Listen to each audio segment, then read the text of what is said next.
Any questions, ladies and gentlemen? Ich kann es nicht so richtig sehen, aber okay, there's a question from, I think, row number 5 or 6. Yeah, the lady, is that a lady? Yeah, I think so. Okay, red hair. Ich konnte dich nicht sehen, Entschuldige, deswegen habe ich It's fine. Do you prefer storylines that go into the future or rather in the past to history? Good question. You go. I know what she's going to say. Which one? You're going to say the past. Yeah, I'm going to say the past. I love the historical ones. This series, we actually go see some Vikings, which is pretty cool, in the Viking era. I love the Victorian times, the Robin Hood episodes, although I do like Asylum of the Daleks, which is set in the future as well. Oh, right, okay.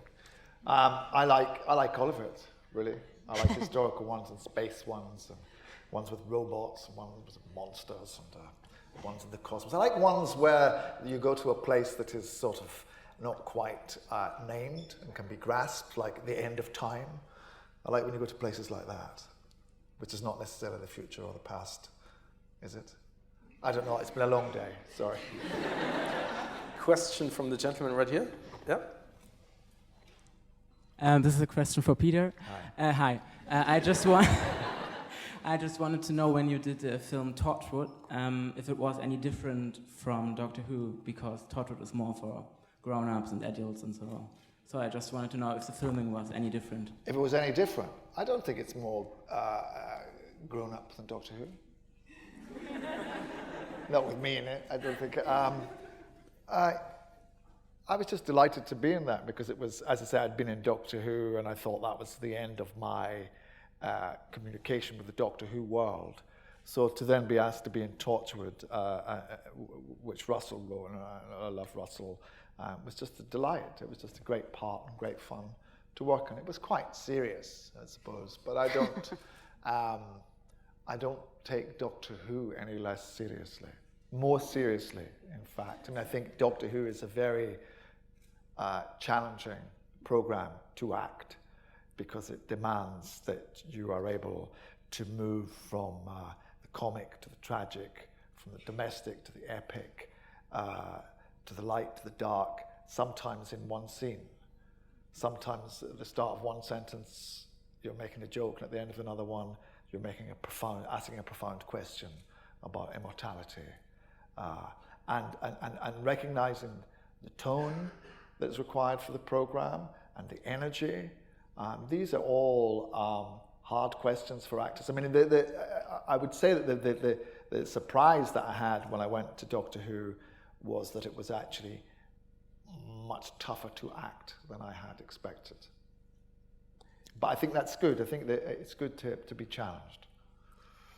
Does that help? Jenna, how would you describe the chemistry between your character and Peter's?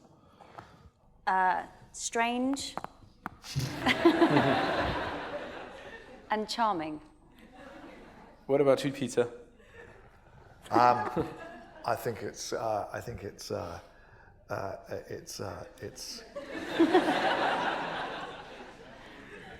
compelling. I think it's strange.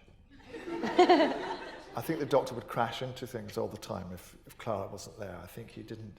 I think in this new incarnation, he's actually less secure in himself than he appears. And I think Clara guides him. I think Clara helps him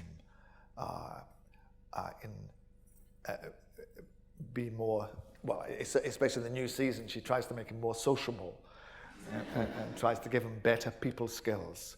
But I think she certainly guides his heart. I think I think he's quite confused about who he is and what he should be doing.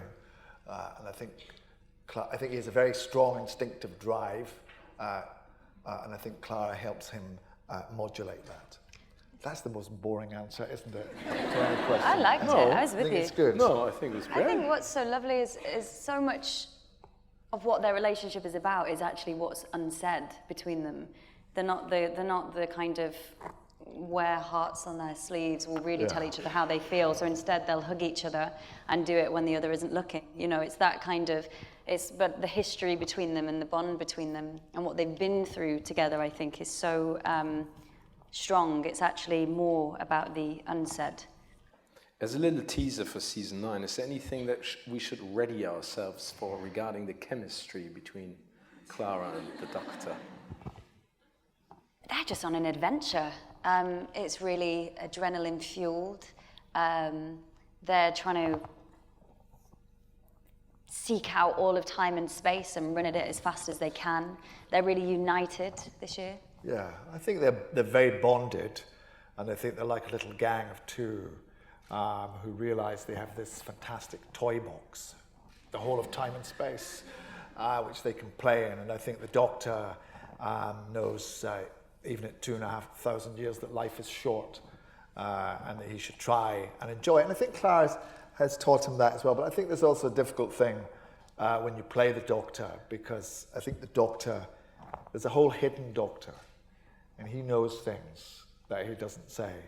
And he, I think, knows the fate of everyone who travels with him. And he has to carry that and find some way to live with that, and some way to have a relationship with that said person. And I think he knows in this season, I mean, they're having a great time, but there is a never deepening shadow that he knows is coming, that he will have to deal with. So it's never quite straightforward in Doctor Who, which is great. That's exciting. I think that's why people love it so much, the series, because you can't predict what's happening next. I think that's a great thing. Yeah, and also the characters grow. I mean, the Doctor grows and Clara grows, and their relationship changes and grows. So it's different from last year, but it's not going to be the same all the way through this season. It will organically change as well. I think when you save each other from near death and also save the world together, you kind of bonded. Yeah. Yeah. In quite a quick way. Question from the lady over there, yeah, on the right-hand side. Reihe Nummer 6, genau, da direkt. Hi. Hello. Hello. First of all, I'd like to say welcome to Germany, and thank you very much for being here. It's a pleasure.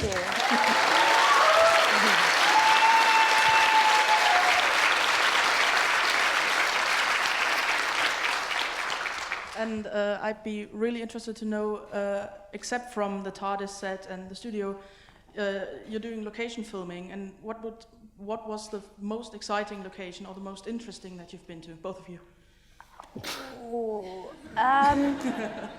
filmed in the Tower of London. Oh. That was pretty cool.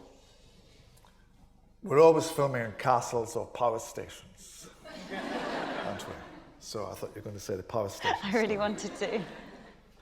Jenna amuses herself greatly at the fact that we were in a power station, which had, you know, you go to these power stations and it's in the middle of the night. We were doing a night shoot. Yeah, because that's the only time you can get into them. And, you know, they've got like uranium and dangerous things in them and pieces of coal blowing up and gigantic furnaces and stuff. And we were there in the middle of the night doing all this, and I wanted some food. At this point, we had 10 minutes to get some shots in. We like wrapped in 10 minutes, and we had like 2 more shots to get in. We couldn't find Peter. Peter had gone missing. Turns out he'd gone for a little walk. In search of cakes and pastries. And he came back soaking wet, like literally dripping. His entire costume and hair was absolutely soaking wet. So he turned around and everybody's got hair dryers on him and trying to dry him off. And it turns out he found a button. Well, where the cakes were located, I found, was next to a door. And I could hear the walkie-talkies going, so I knew that if they called me, I'd be able to hear, and I'd be able to dash through that door. So I was busying myself with the cakes, and then I hear, we need Peter, we need Peter. So I saw this door, and I saw it had one of those bars, you know, like they have on, you know, this door is alarmed kind of thing, although it didn't say this door, it didn't say anything. So, but I quickly pushed the door like this, and suddenly discovered it was an emergency shower. And I was drenched, because it was in case you got uranium or something, you know, some harmful thing on you in the power station. You had to do that. So now you can't leave Peter on his own. He gets He's on a lost. leash the whole he gets time, lost, and it gets doubly worse if Stephen Moffat is with him. You know, the great thing about Germany is we have showers, we have power plants, and we have castles. Yeah. Do you think there's a chance that you will ever film an episode? Oh, we'd love to. There's so I think that would be great. I mean, the thing is with Doctor Who, we should be going all over the world, but really we're largely in Cardiff, and it is to tribute to Michael Pickwood, the designer, who actually builds. I mean, that's the great thing about Doctor Who is every 2.5 weeks you go into this huge studio and you see a brand new set for a brand new alien planet or a. You know, they built a Viking village, they built a Viking barn, and then you go into the next set and there's a gigantic alien space city. It's really like Hollywood, I would imagine. You know, you wander from set to set, and there are these dazzling constructions. But yes, it would be great to come here. We would love to have you here. Yeah. That would be awesome. Yeah. There's a question from the lady right here with the two redheads, the one with the longer red hair. And we're not related. Hi. My question actually is a two-parted question. So the first thing is, would you like to meet your Roman alter ego from the former episodes? And who of the former companions would you like to meet? Like Sarah Jane appeared in older episodes. Well, with regard to my Roman alter ego, there will be a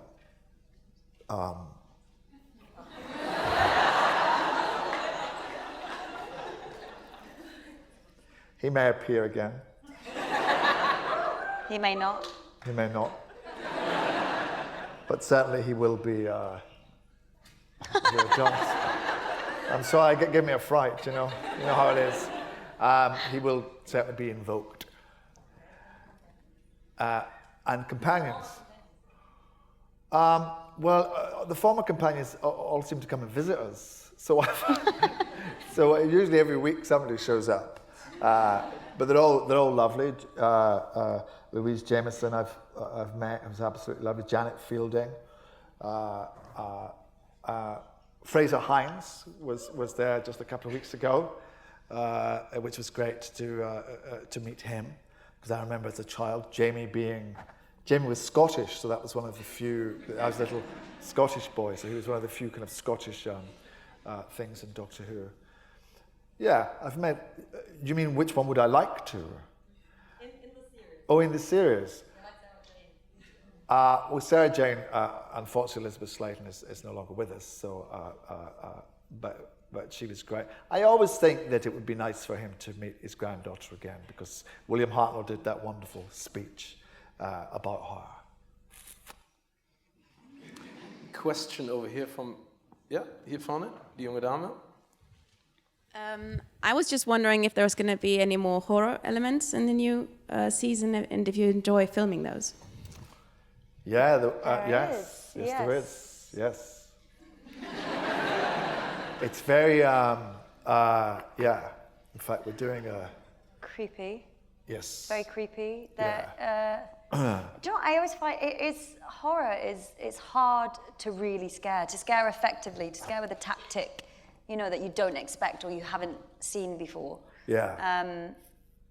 But as well, I think music, Murray Gold's music is so good at, we've got an episode coming up where creates quite a creepy atmosphere. Yeah. I mean, the one where, it's terrible, I just don't want to give stuff away. I know, it's so hard. And it's not... It's really hard to talk about it. They're not trade secrets or national security secrets. It just spoils the fun, But we do have one which is a very... which is built... which uses a lot of the tropes of traditional horror movies. And it's being directed in a very beautiful way, in a very precise way. And we're building up sequences and shocks and horror, and I enjoy that very much, because it's sort of a very pure kind of filmmaking form. You know, making horror movies is in a way quite mechanical, but you have to be a master of those mechanics and that craft to really pull it off. It's not easy.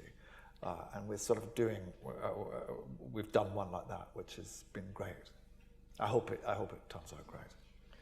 Unfortunately, we're running out of time, so this is going to be the last question from the gentleman right there. Thank you.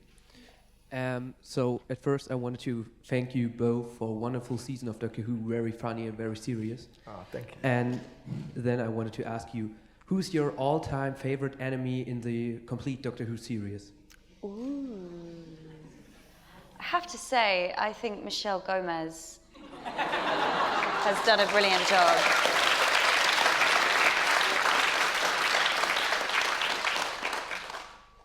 No, she's fabulous, yes. She's my arch enemy. But I have to say that I love the Daleks.